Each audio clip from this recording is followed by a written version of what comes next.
হরে কৃষ্ণ। প্রিয় ভক্তবৃন্দ, আপনাদের সকলের চরণে প্রণাম। শুধুমাত্র আপনারা নিত্য গীতা শ্লোক শ্রবণ করেন বলে আজ আমাদের নিত্য গীতা শ্লোকটি 20তম দিনে পৌঁছেছে। আজ আমাদের চাতুর্মাস্যেরও 20তম দিন।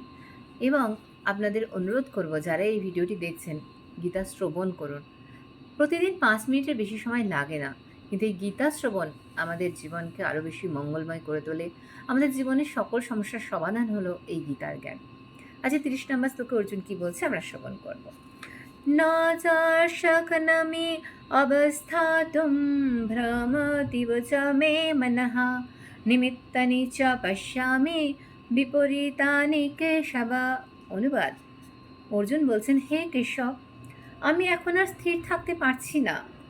আমি আত্মবিস্মৃত হচ্ছি, আমার চিত্ত উদ্ভ্রান্ত হচ্ছে।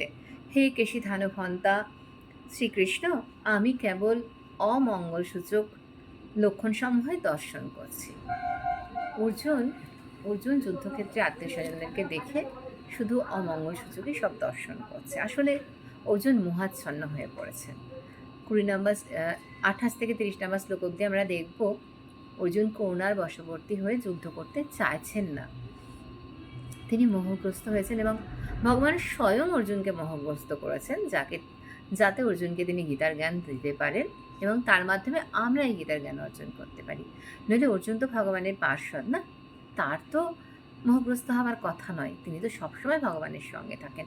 ভগবান তার রথের সারথি হয়ে আমাদেরকে শিখিয়ে দিচ্ছেন যে আমাদের জীবনের সারথিও কিন্তু ভগবান স্বয়ং। কিন্তু তার জন্য আমাদের ভগবানের আরাধনা করতে হবে, ভগবানকে ডাকতে হবে। আমরা দেখতে পাচ্ছি অর্জুন চিন্তা করছেন তার নিজের সুখের কথা। আমরা সকলে তো নিজের সুখের কথাই চিন্তা করি, অর্জুনের মতনই। এবং আমরা দেখতে পাচ্ছি অর্জুন মোহচ্ছন্ন হয়েছে, কিন্তু তার পারমার্থিক জ্ঞান গ্রহণের যোগ্যতা রয়েছে। এবং আমরা 31 নম্বর শ্লোকে দেখছি তার পারমার্থিক জ্ঞানের প্রয়োজনও রয়েছে এবং শ্রীকৃষ্ণ তাকে পারমার্থিক জ্ঞান প্রদান করবেন পরবর্তী শ্লোকগুলিতে। এবং আমরা এই অধ্যায়ের 46 নম্বর শ্লোক অবধি রয়েছে প্রথম অধ্যায়, এবং প্রত্যেকটা শ্লোকে আমরা দেখব 46 অধ্যায় অবধি অর্জুন 5টি কারণ দেখাবেন যুদ্ধ না করার জন্য।